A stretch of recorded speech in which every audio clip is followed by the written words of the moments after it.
Good morning. Good morning. All right, that's much better. My name is Michael Jefferson, and I'm an assistant lecturer here at Ball State University. And I am in the Department of Media. And one of the things that I always tell my classes is you will be graduating from here, correct? Sir. And, some of them, So for those of you who will graduate from Ball State, the one thing I recommend that you do more than anything else is that you take pride in your university. You never, ever let anyone talk negative about your college or your university that you're from. In this case, Ball State University. I personally am a graduate of Jackson State University in Jackson, Mississippi. That is a historically black college, in this case, black university, and it's considered an HBCU. And with that being the case, a lot of people are like, well, what the heck is an HBCU? Why can't you go anywhere else? The only problem is that I'm from Mississippi. And there was a time when African Americans, unfortunately, could not attend regular schools. We were not allowed. We were not. But yet still, we were still able to receive an education because of how we grew up as kings and princes in Africa, the same as you guys did in European countries. And now we're here, and we still have that same capability. Everyone has the same capability. Always remember that, and always remember who you are. HBCU, so how the heck were we formed? So, during the 1890s, even though schools were formed before then, in the 1890s, the Second Moral Act of 1890 was a congressional act that established many HBCUs. And even though some were already formed during that time, including Jackson State University, we were formed in 1877 in Natchez, Mississippi, as Natchez Seminary. And this act provided land grants for black students in certain circumstances, such as Alcorn State University, Florida A&M, and even other, North Carolina A&T. And HBCUs are institutions that were established prior. This is what considers, and this is what we are known as HBCUs. Any African American college or university that was formed prior to 1964 is considered an HBCU. Are there others that may have been formed after that? Yes. Are they considered HBCUs? No. But Jackson State is. Now, even though we're here to talk more so about sports, because in the sports realm, how many of you guys watch sports? Because what did Dr. Maria ask earlier about this great sports phenomenon that happened over the weekend, right about noon? How many of us were up around about 12 o'clock, midnight, and saw it? How many of us can believe it? Exactly. But the thing is with sports, that's one of those common areas that a lot of people love to enjoy. It's one of those things that people come together, almost like music. And when you have individuals that are coming in and saying, oh, you know what, I gotta watch this game. Have you seen the game today? You know about the game? How many know about this this small game that's coming on this weekend? What? The Super Bowl? It's kind of a small game. I mean, The Super Bowl is the biggest game of the year. Oh, so you think it's the biggest game of the year? Yes. You think so? Mm-hmm. So you're gonna watch it? Heck yeah. All right then. So guess what? It's a big deal, isn't it? So a lot of people may or may not watch it.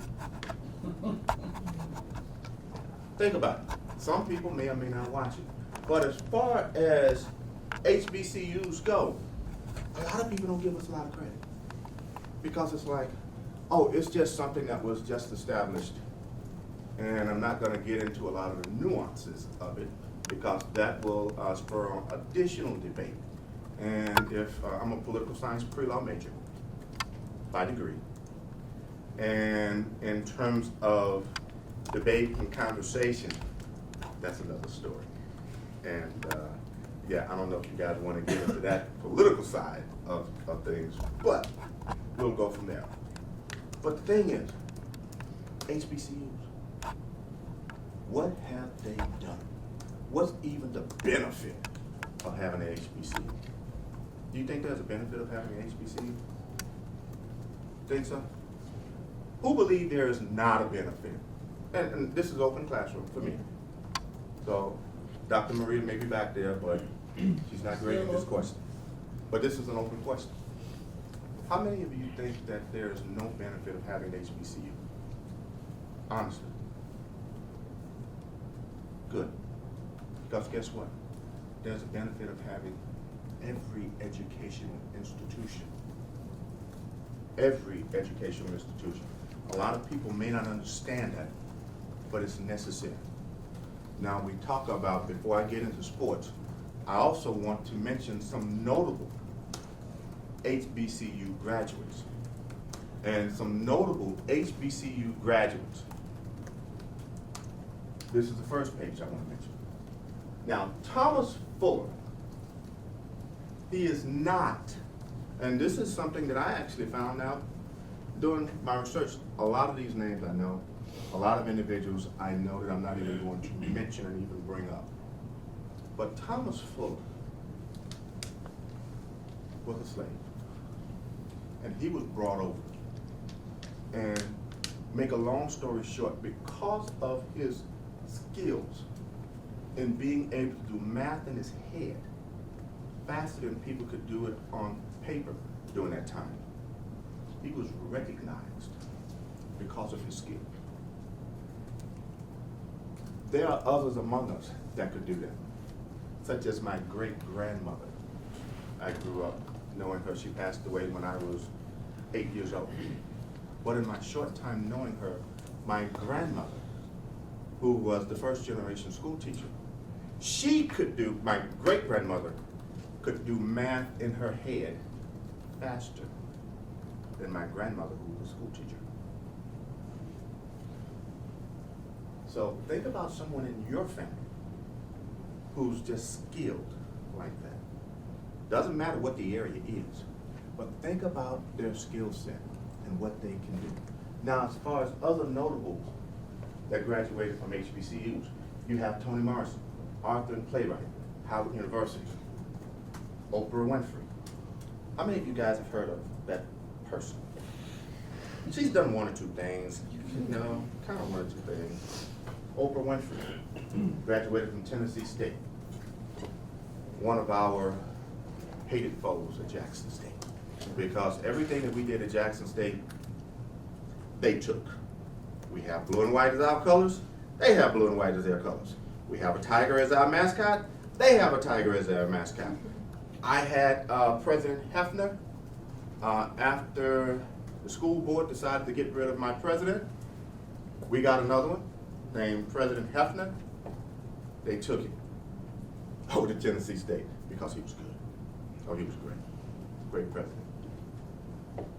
Erykah Badu, singer-songwriter, graduated from Grambling State University. Letitia James, prosecutor, Howard University. Dr. Roderick Page, had a chance to meet him on several occasions, graduated from Jackson State, and he served under Bush II. Brigadier General Craig graduated from Jackson State. You guys may have heard of him, Spike Lee, this guy here, another great actor, graduated from an HBCU. Thurgood Marshall served on the Supreme Court, first African American to serve on the Supreme Court. He was responsible for bringing many landmark cases to the Supreme Court and argued them successfully. And right after that, he was brought to the Supreme Court and he served many years. Kamala Harris, Vice President, Howard University. I'm sorry, Thurgood Marshall also went to Lincoln University, law degree from Howard. Vice President Kamala Harris, Howard University. Reverend Dr. Martin Luther King, which, as everyone should be aware of, civil rights leader, graduated from Morehouse. Samuel L. Jackson, I am not going to get into his vocabulary and some of the things that he always says, but he graduated from Morehouse. Lionel Richie, Tuskegee. How many of you guys have heard of the Commodores? How many of you have heard of his music, their music? If you haven't, look it up. It's great stuff. Hidden Figures. How many of you have heard of Hidden Figures? Watch the movie? Yes, sir. It's real. Katherine Johnson, the main person behind this. And look at where the three of them graduated from. Wilberforce, West Virginia State University, and Hampton. Contributions of HBCUs. Now, could some of them have attended other universities? Yes, they could have. But the one difference is the nurturing that we receive, because we are guaranteed one thing. What the hell are you doing? Why aren't you in class? Shouldn't you be in class today? That's what we get when we go to an HBCU. Sorry, Casey. Sorry about that. Casey is also one of my students, and he's also one of my leads in esports, so I can do that too. That's okay, I do it to some of them after they finish my class. After they finish your class? And they didn't go You through should it. share. Yeah. So in other words, you may want to change seats then. You want to switch? Yeah, no, you don't want to switch? Okay, I'll do you next, Austin. Don't worry about it. I'm an equal opportunity offender. Now, with this, if you notice what I have next, and you can check the stats. When corporate entities are looking to hire,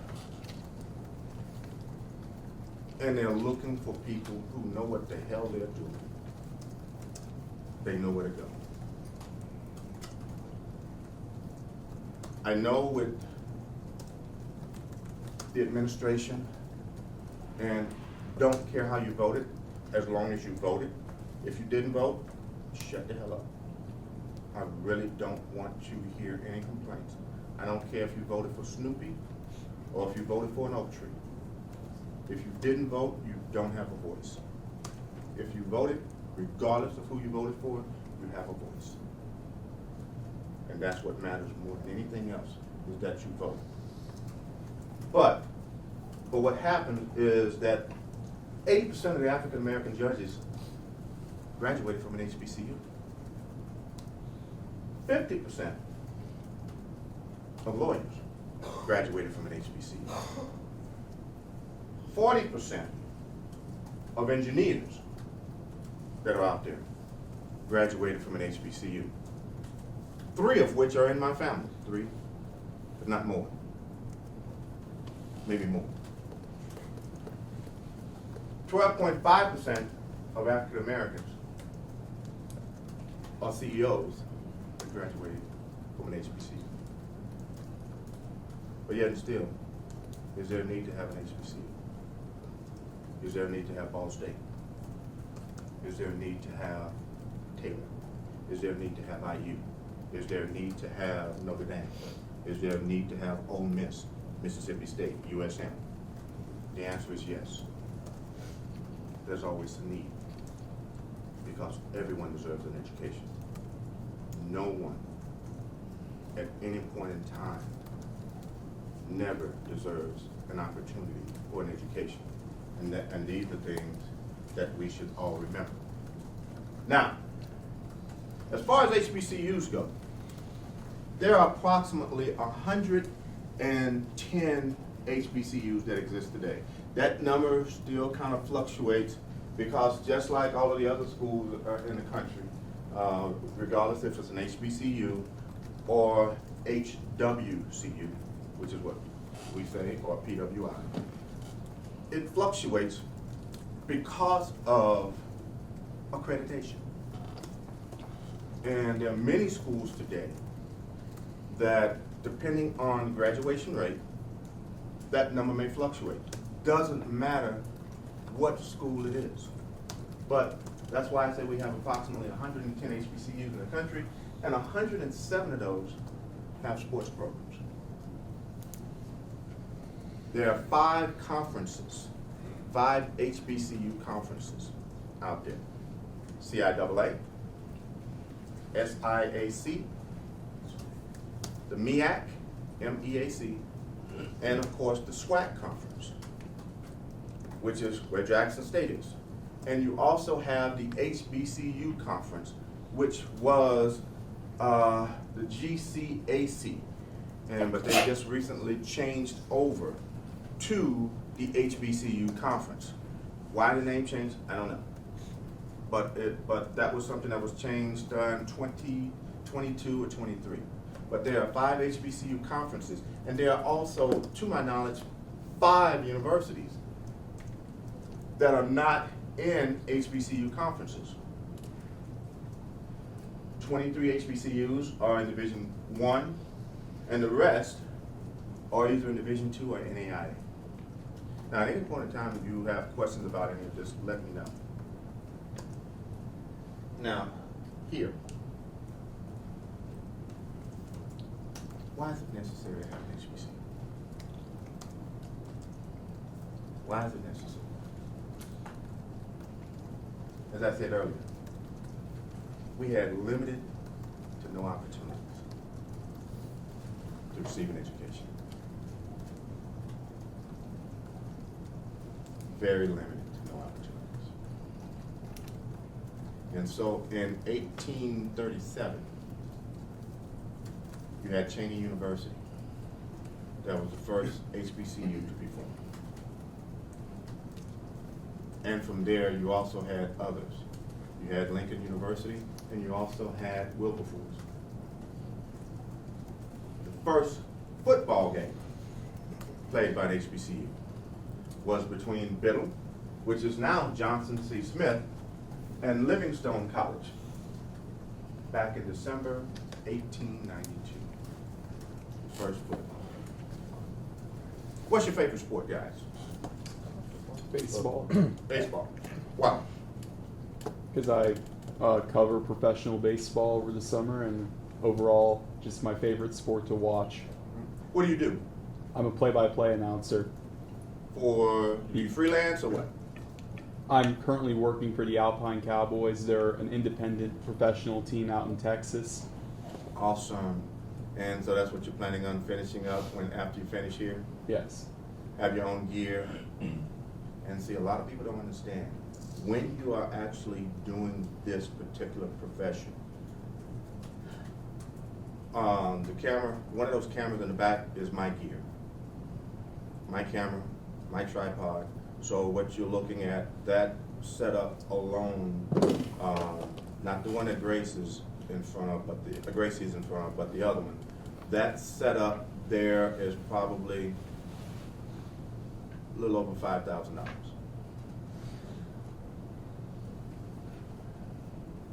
This is a great profession. How many of you guys are looking to do live production? How many of you have your own gear? How many of you take care of your gear? Why is that so important? And he knows why I'm asking. Because if you don't take care of your gear, you're out of a job. You have to understand, like I said, that one setup alone is roughly $5,000. And that's not including all of my other gear. Why am I mentioning this? Why is this? What does this have to do with an HBCU? Is because we do so much more with less. here at Ball State, we have 40 Z150s. We have 10 FX6. I can't remember how many FX3s we have, and we have other cameras and other gear for us to use. At HBCUs, they don't have all of that. They don't have this gear. It's very frustrating as an administrator, it's very frustrating as a lecturer, it's very frustrating as an instructor when we are trying to show you what you can do with the gear you have and you don't take advantage of it. It is very frustrating to a point of being infuriating to see you not take advantage of the gear that's here. In other words, let me be very frank, it pisses the hell out of me to know what I had to work through, what I didn't have, how we had to scrape and scratch, whereas everything is here at your disposal. Take advantage of the opportunities that you have. We have great instructors here, excellent instructors that are here at Ball State. I want to see everyone that comes through my class, and they know about it, I want to see everyone in my class make $1 million in what you do. But that's entirely up to you. How many of you want to make $1 million? What are you willing to do it? That's legal, ethical, and moral. Okay? All right? Let's throw that out first. Yeah. No, you can't rob my bank. We got cameras for that. Really? Come on, Case. Just saying? Seems like a good option. No, another good option? Okay, so I'll see you at 11 o'clock on the news. Yeah. But the reason why I point all of these things out is because these are the things that we want to make sure we prepare you for. I see you have on a Bengals jersey, Rachel Henderson, young lady in Sportsland. You guys know about Rachel. Love her to death. Was in my class. Love her. I threatened to flunk her. The reason why I threatened to flunk her is because she had just come from a Cincinnati Bengals game, and she was dog tired. What are we preparing you guys to do? Somebody, anybody? Work. Work doing what? Media. Media? Don't be afraid to talk. Come on, guys, talk. What are we preparing you to do? You're preparing us to be able to adapt into any media situation, preparing us to how to overcome stressful situations, because not everything's going to go right on the first time. Ain't that the truth? So with Rachel, she had just come from a Cincinnati, I believe it was a Cincinnati Bengals game that she had just worked her sophomore year. First semester sophomore year, if I'm not mistaken. And she came in my class just dead dog tired. And so I asked, what's going on? You okay? Because I watch people. And she said, I just finished. And you're here to learn this skill, right? You're here to either learn cinematic work, documentaries, live production, or whatever, correct? So what I told her, if you ever do this again, I'm gonna flunk you. For those who know me, I play around a lot. I wasn't joking that day. We're here to prepare you to do a job.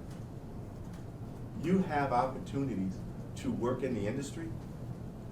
And in my class, I tell you, and they know, if you have an opportunity on the day that you have my class, send me a text. I can't make it. I got a gig. I'll see you later. See you next class. Because why? This is what we're preparing you for. So, if you have opportunities, and I'm quite sure a lot of our instructors that are here, and like I said earlier, we have some absolutely awesome instructors. I'm quite sure they would excuse you from class if you have an opportunity, as long as you're not lying. At HBCUs, this is what we do. We make sure we prepare you for this. We make sure that you're in a position to get ready. Now, I know that we're talking about sports. Now, as far as sports go, the same exact thing. When I was growing up, and you'll see his name in a few minutes, I had the privilege, when I was about about 6, 7, or 8 years old, I can't remember, had the privilege of meeting a guy that is considered one of the greatest college football coaches in American history. Coach Eddie Robinson, the coach of Grambling State University. I had a chance to meet him in person. And I had a chance to meet him a couple of times. 2 or 3 times. And for you, that's like, give me somebody, Nick Saban. That may be like meeting a Nick Saban, one of the greatest coaches in this modern era. But Coach Eddie Robinson, during that era, you had Coach Paterno for Penn State. You had Woody Hayes for Ohio State. Oh gosh, you had Bo Schembechler for Michigan, and I can't remember some of the other guys for USC. But he was the greatest. And to have someone like him prepare men to go to the NFL, and you still have Grambling as one of those benchmark schools for preparing men to go to the NFL. And that's what he did. And as we go through this list, these are some of the individuals that have graduated, just a handful of individuals that have graduated from HBCUs. Jackie Slater, one of the greatest offensive linemen to ever play football, graduated from Jackson State. Walter Payton. As far as I'm concerned, I actually had a chance to see him play against Grambling, which is when I met Coach Eddie Robinson. And that was when Grambling was just a monster team. Just absolutely awesome. Walter Payton, as far as I'm concerned, is the second greatest running back to ever run. Number 1, Jim Brown. Who do you think is the best? Walter Payton. Oh, you think he's the best? Sir.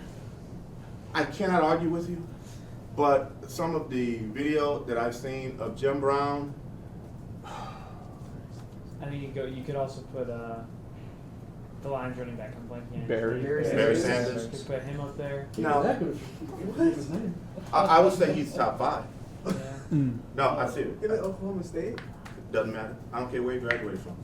But I had a chance to see Walter Payton in college against Grambling. And this was when the G-men were the G-men. This is when they were Grambling. He literally gave this guy a forearm, lifted him up on the ground, and threw him on the ground, and proceeded to step over him.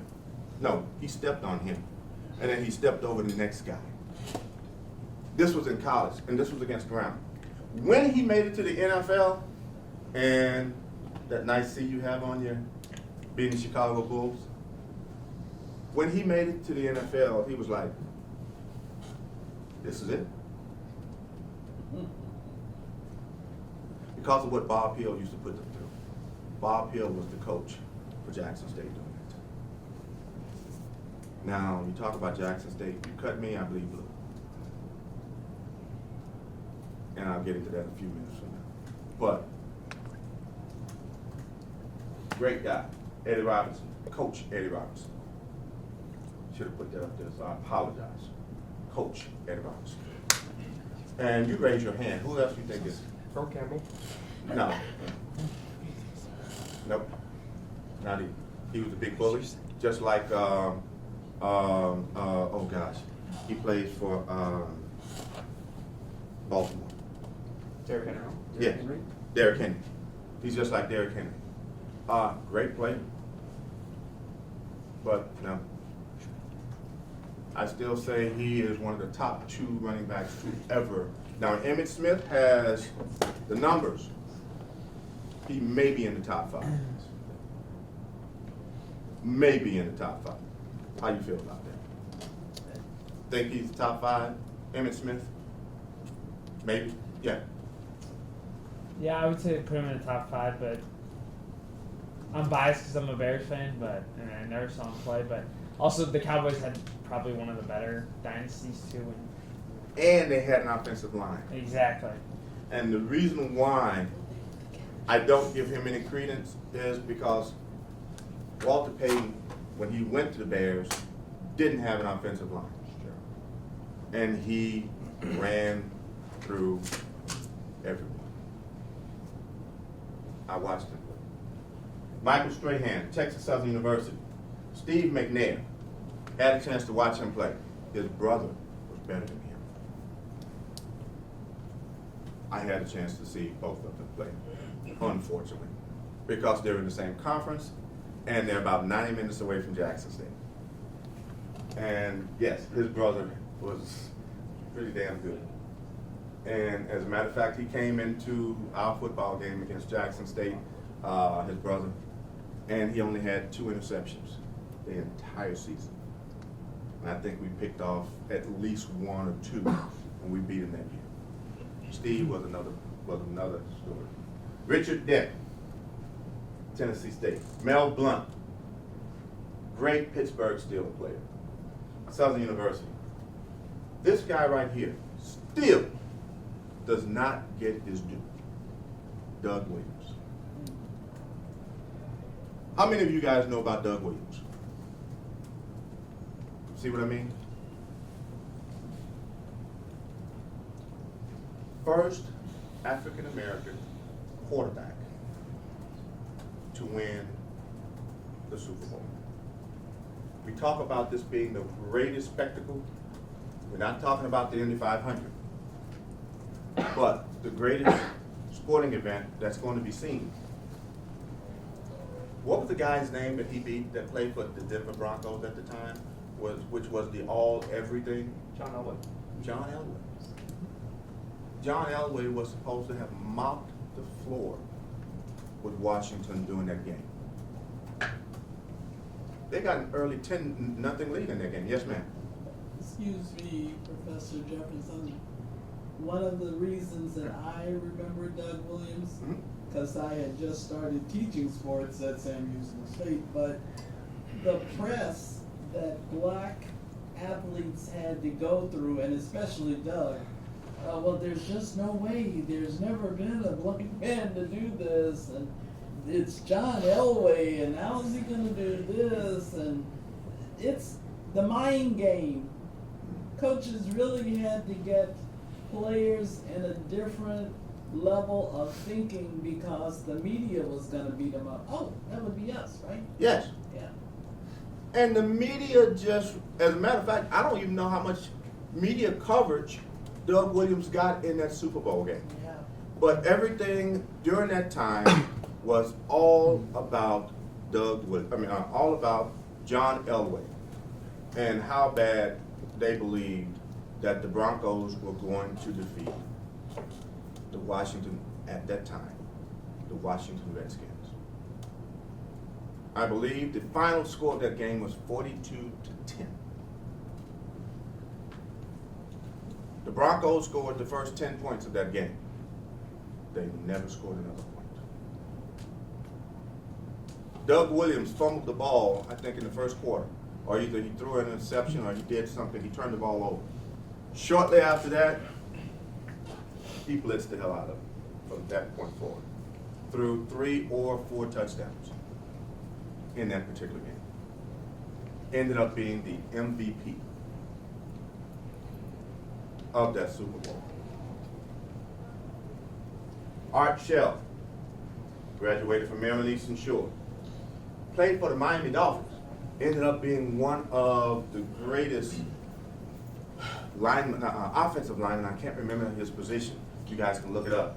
for the Miami Dolphins, won a championship with them, and eventually became a head coach for the Oakland Raiders. This guy here had a chance to watch him play at Jackson State University. He is the first player, even though he graduated, even though he attended and he won the Heisman Trophy, being a player at Colorado, University of Colorado, he is the first player to play at an HBCU and the first player from an FCS school to ever win the Heisman Trophy. The very first player. Put that in your pipe. A lot of people don't know that fact. But he was doing all of these things when he was at Jackson State. And everyone was like, who the hell is this guy? He's able to do what? He's playing both ways, almost no time off the field. And everyone was like, I mean, look, who's the skinniest person in here? Probably you, Casey. Yeah, I'm picking on you.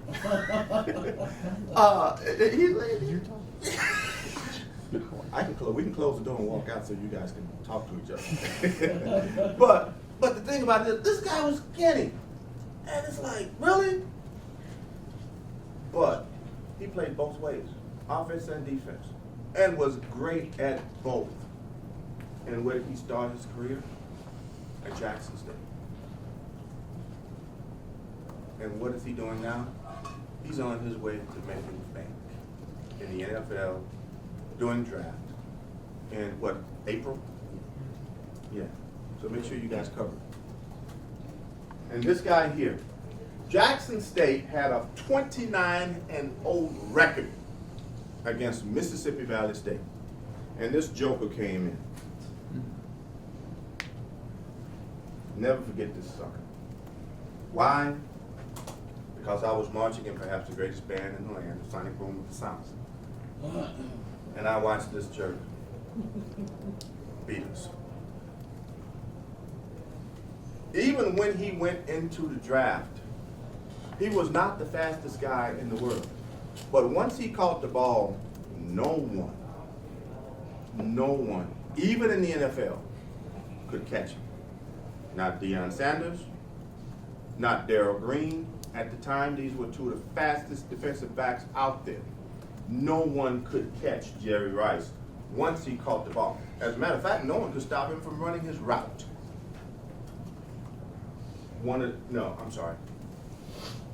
The greatest wide receiver to ever play the game.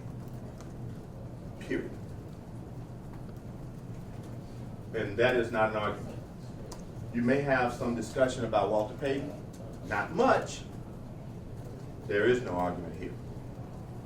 Period. Other notables. Lou Brock, one of the greatest base stealers in all of Major League Baseball. Graduated from Southern. Andre Dawson's, another baseball player. Play for the Cubs. Played for the Cubbies.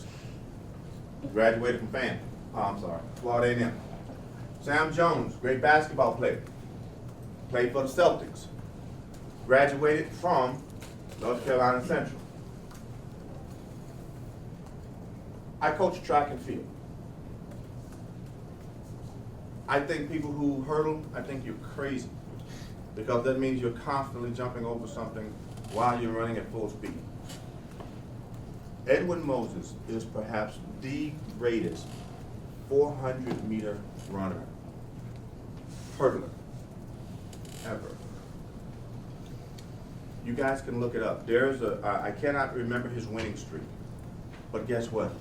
No one could touch him until several years down the road. No one could touch him because he was just that good. Graduated from Morehouse. Wilma Rudolph, another track and field star. Tennessee State. Earl the Pearl Monroe. How many guys have heard of him? Winston-Salem University. Althea Gibson, tennis, another FAM graduate. Bullet Bob Hayes played for the Dallas Cowboys. He received that name because he also ran track. If I'm not mistaken, he also ran in the Olympics. And because he ran track, the Cowboys drafted him, and he was so fast, no one could hardly catch up with him. They called him Bullet Bob Hayes. Look him up. Next, Pam Oliver.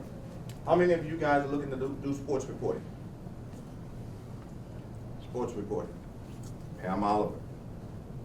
You should see her on the sideline all the time. I can't, know she does she did ESPN. Don't know if she still does ESPN or not. But she has done multiple networks for her capabilities and her skill set. And also, love him, hate him, like him, whatever. Yeah, how many of you guys don't like this guy? Oh gosh, okay. All right. That includes your teacher. Yeah. So why don't you like him? He makes me sick. So- I come from a journalism background, so I expect a certain kind of decorum, presentation, respect for, oh my goodness. The media, Well, how you respond. I think the main thing is you have to remember in his position, the star of the show is not you, it's the athletes you're covering, and it seems like he forgets that a lot of the time, and he kind of puts himself first. You mean like every show? Yeah, pretty much. You mean all the time? Yeah. Every time he's in front of a camera? With respect, you gotta treat it as a comedy program. It's like an hour-long stand-up special every day. Okay. I'll buy 2 that. hours. Long, sorry. But- I saw another. Yes, ma'am. Is class already done for 15?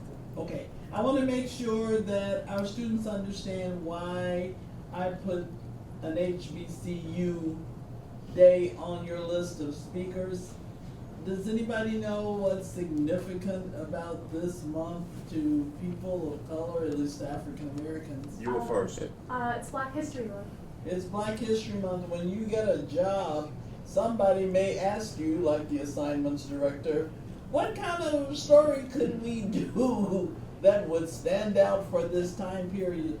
If the information that Professor Jefferson has given you about these athletes who many of you will never meet since some of them are already gone, but if you could even talk about those, I know Major Marshall is getting lots of attention on WTHR, talking about blacks in motor racing.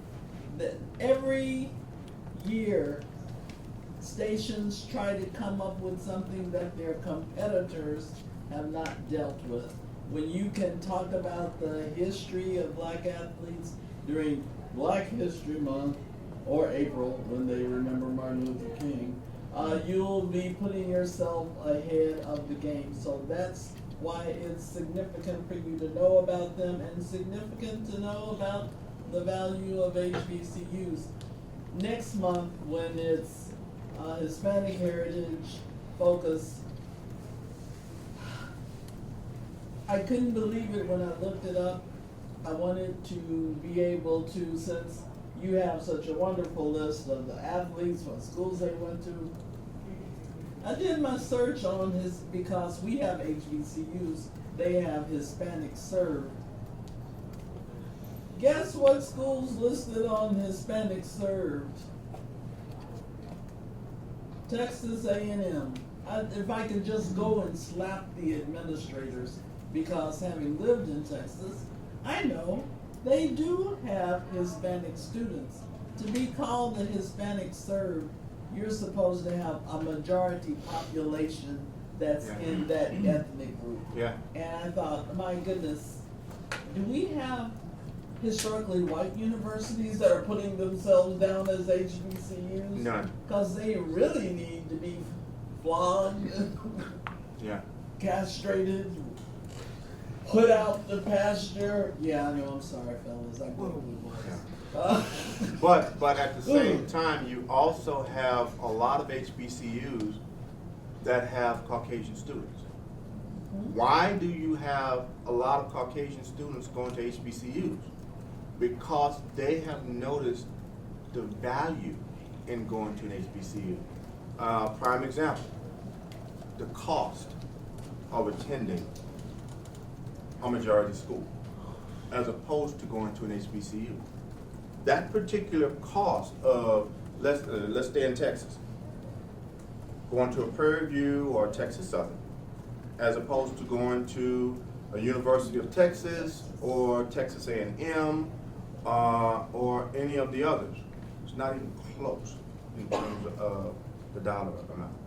And then what happens is when you graduate, that sheepskin is sheepskin, and it serves the same purpose. And that's why you have a lot of Caucasians that are attending HBCUs, because they realize that the same education that you would get at Texas A&M, you're going to get at Texas Southern. And you can also receive at Prairie View. If my kids didn't go to didn't go to Jackson State, Prairie View is a hell of a university. I'm serious. They have a good university. They have awesome university. Questions on anything HBCU, yes. Casey Alexander, you mentioned earlier that you believe. Just call me. Brent, sorry. Oh, I'm sorry. Excuse I'm me. sorry. Casey Alexander. Yes. You mentioned earlier that you believe that HBCUs don't get a lot of credit. Can you expand on that point? Yes, HBCUs don't receive a lot of credit because a lot of people feel that because of going back to Thurgood Marshall, what he fought for, and he fought for just equal opportunity for education. But what happened, and I'm not going to go into a lot of detail in regards to that, but the reason why HBCUs don't get a lot of credit is because since we have the opportunity to go to a predominantly white school, why should there exist an HBCU? I mean, here I am. I'm an instructor. Dr. Maria, she's an instructor. We're African American. So why should HBCUs exist when we have other schools that have been existing for a long period of time?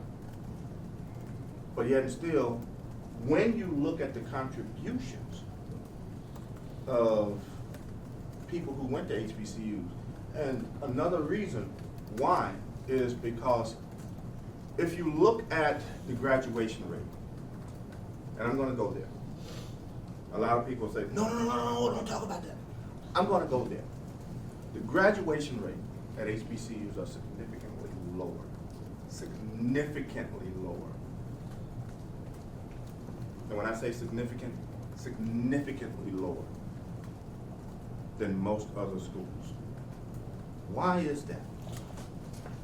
I'm sorry, not me. HBCUs will give you, everybody an opportunity. Because let's just say you had a hard time during high school. You didn't hit strides. Maybe not had the best opportunities in high school. You will have an opportunity to have a fresh start at an HBCU. Whereas you have to start off at a certain standard. At a Harvard, Yale, University of Southern Mississippi, Ole Miss, Mississippi State. Whereas at a Jackson State, now don't get me wrong, you have to graduate. So we're not lowering our standards in order for you to graduate. Let that be clear. Otherwise, I would not be standing here with a master's degree from Indiana University. We do not lower our standards for people to graduate from an HBCU. But to get in, we will give you an opportunity. A lot of these guys, Jerry Rice, oh please, he would not have gotten into any school. His daddy was a bricklayer. He could barely get in to Mississippi Valley State. But they kicked his butt. The instructors kicked his butt to make sure he graduated. And he graduated. This is the difference between HBCUs, and Caucasians realize that. That's why they started attending HBCUs, because they realized. I remember a teacher when we were starting our record of winning 28 conference games in a row, and this was before this other guy named Deion Sanders came around saying that he was the best person to ever be on HBCU. Full crap. Sorry, I don't respect it, and I apologize about that. But got you covered. But my thing is this. That instructor said, I don't care who we're playing this weekend, bless you. I don't care who we're playing this weekend. If you don't have my homework done, you ain't playing because I'm going to give you an F. That's what she said. I will never forget this lady. I can't remember her name, but I sure everybody was scared of her. Yes, question. Yeah. Dylan Buck, you mentioned Deion Sanders before. Obviously, he didn't go to an HBCU. He went to Florida State. But he graduated from Talladega. He did. He also coached Jackson State. You said you don't respect him. Can you Yes. expand on that, even though he was the coach of your school? We were the first school to give him an opportunity to coach. No one else gave him an opportunity to coach except Jackson State. Ashley Robinson is the athletic director at Jackson State, whom I know personally. I had a chance to meet Deion Sanders. I was at the press conference after Jackson State had defeated Prairie View for the SWAC championship before going to the Celebration Bowl. We were in the process of interviewing Coach Dooley, the losing coach, during the SWAC championship. And apparently, Roland Martin was standing by the door, and I don't know how many of you guys have heard of Roland Martin. So Roland Martin was standing by the door, and he said that Deion peeked his head in the door, and we were still in the process of interviewing. And I was in there during the interview process, asking questions as media, because that's what I do. And he said, okay, I'll be back. He never came back. He never apologized to the media. But what he did, he got on an airplane, flew to Colorado to become the next head coach for the Colorado Buffaloes. Right after winning the SWAC championship. Sorry, cannot respect that. Yes, 1-2. Hello, my name is Grant Godwin. I'm a big Deion Sanders fan. I Yes. read his book personally, great book. But college football is all about money. Mhm. And unfortunately, that's what it's kind of driven by. It's because all these black coaches that have played in the NFL coach in small schools like HBCUs to get started with their careers. And they work their way up. At the same time, though, he did bring excitement to HBCUs. He really did. We were already in existence before he came. And that's what a lot of people have to remember. We didn't go anywhere. We never left. Now at Jackson State, we were going through a valley. Notice I said that we had previously, had won 28 straight conference games. Now, don't get me wrong, Deion Sanders is perhaps, arguably, the best cornerback to ever play football, college or pro. You gotta give him his due. The greatest, as far as I'm concerned. As far as I'm concerned. Yes, did he bring a level of excitement? Yes, because he has the great gift of gab. Great gift of gab. And he can make sure he brings excitement to everybody. Great gift of gab. But there's a way you do everything. There's a way you do everything. I don't know how you guys feel about this person I'm about to bring up, but I'm going to bring him up anyway. Bill Cosby. On one of his television shows that he had, his daughter Vanessa brought a young man in that she had just married or was engaged to, and he had told his parents about Vanessa, but Vanessa hadn't told her family about him. So make a long story short, is that he said, you could be the greatest person. He asked the question, he asked the guy a question. You like steak? What kind of steak you like? Ribeye. Asked about the trimmings and everything. He said, now imagine that steak that you want well prepared being placed on the garbage can lid. Is that something that you want? Exactly. That's how I feel about what transpired. 1, 2, and 3. Yes. Josh Gabbard, a lot of the focus for HBCUs recently has been especially in the sports, has been on football and basketball. But back in 2019, USA Volleyball made a deal to start a men's volleyball conference within HBCUs. How do you feel about institutions not only donating the money but putting their names on things to advance HBCUs in sports? The thing is that not only in HBCUs, but that's in every school. Because think about what's happening with females in sports. Because females in sports have been dogged for years. They've not gotten any kind of respect for years. Now all of a sudden, females in sports, Caitlin Clark, look at what she did for women in basketball today. You gotta give her a due. Gotta give her a due. And a lot of people are like, well, she didn't win a championship. Okay, fine. Look at Charles Barkley, never won a championship. Look at all of the other great players who've never won a championship. But look at what Caitlin Clark is doing for basketball. Going back to HBCUs, volleyball is one of those sports that doesn't require a lot of cash, but it's something that you still need to recruit for.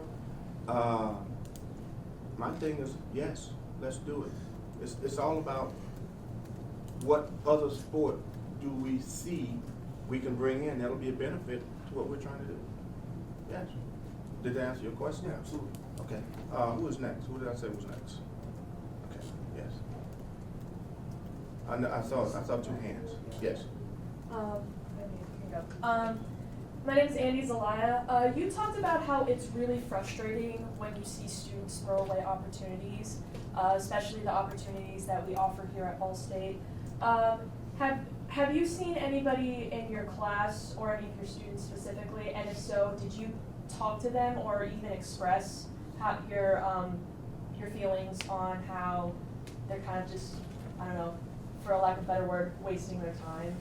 Yes and yes. For those who know me, I'm very transparent. I love playing. I love having a lot of fun in my classrooms. But I will pull you to the side and say, what the hell are you doing? And in some cases, if they listen, okay, fine, you got one shot. Because sometimes you don't want to hear it from me. I'm an African-American male that's like, okay, well, why should I listen to you? You're just another black guy. And unfortunately, that's how some people will see me. That's how some people will see Dr. Maria. But unfortunately, we're also here to teach and impart wisdom. A lot of people might say, are you kidding? No, that's not true. Yes, it is true. You've never walked in our shoes. And so no one can say what is and is not the truth. But that's the truth. And it's very frustrating because knowing how we had to scratch and claw to get to where we are and continually learning. And let me tell you guys this, when you get into your profession, don't think that you have made it. You still take the time to study, still take the time to figure out what you can do to get better in your profession, whatever it is. You have never made it. Even if you make it to be the best person, see what you can do to get better. So yes. Rowan Elbert, from attending an HBCU, what was the biggest lesson, I should say, from attending an HBCU that you take with you today? Knowing that someone actually cared about my education. That was the biggest thing. There is a huge difference, and I'm not going to go into the details. There is a huge difference, and I do have examples of going to an HBCU as opposed to going to a predominantly white institution, and I have seen the difference, and there is a difference. Yes, ma'am. Maria Williams Hawkins, professor of MDIA. I'm glad you asked that question. My husband attended an HBCU. My father, of course, had no choice for his bachelor's degree. But I went to visit Central State, which always loses in football, pretty much. Recently. Only recent. They had a hell of a team back in the 90s. Oh, well, I didn't know him then. Oh. They were always losing, so I didn't go to their games until recently. But I went to his campus. He was a chemistry major. He said, I just want you to meet my professors. We've been out of our undergraduate degrees a long time. We got to the door of the chemistry department chair's class, and my husband opened the door and he looked up and saw him. He said, Daryl. And the class said, oh God, not him. We've heard about him. We know. My husband was not a good student. He struggled through his chemistry courses, but his teachers all remembered him and what he went through. My husband worked in a foundry overnight so he could pay for his college education.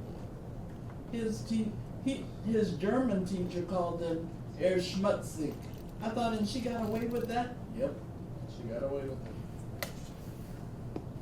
Teachers at HBCUs know what their students have to go through to get an education. They remember them. He gets cards. I think we love you guys here at Ball State. We do. But it's just a totally different environment when you go to an HBCU. These two cats right here are in my esports production. I'll do anything for them. Anything for them. We're historically black teachers. That's right. That's what we know we have to do. Yeah. For every institution I have taught at, I had more degrees than the teachers who I got there, and it's like, well, they just hired you because you were black. No, they hired me because I was prepared. And you know what the hell you're doing. Yeah. So, I don't know what stories you will come up with from this very informative presentation. I hope those stories will have a beginning, a middle, and an end. And I hope there'll be something that you could carry over to either operations that Ball State offers during this month of February and any other month of the year, or I hope that there are stories that you can work on as you go into your professional careers. And if there are any students that have any other questions, I'm here to answer whatever you have. And I know there's one other question here, so I think class right now. Well, I mean, if they can stay, they can. And those of you who didn't get your Brad Gray business cards, I had 100 extras made, so you can pick one up at the office, my office, if you need. Yeah, no question. Vivian Bostic, you said you felt frustrated to the point of infuriating when we did not take advantage of what we had. You also said it's important to take pride in our university. Yes. I'm a freshman, and I admit I felt like I have not been taking advantage of things because I have not had that how to get connected with the resources here on campus. What is an advice you have for freshmen in the room and students in general to get? Ask questions. Ask questions. Ask questions. And after you finish asking, ask questions. Never think that you're in a position that Oh, well, everybody's gonna forget. No, ask questions. I was Well, if that is it in student the, that held that up room? class. That's the media I didn't care. office Why? and then Because right around the corner, you still in the street, there's a creep- are paying for mine. guy on the door. Okay. So, Still, it's fine. All right. ask questions of everybody. So you make sure you maximize every opportunity that you have.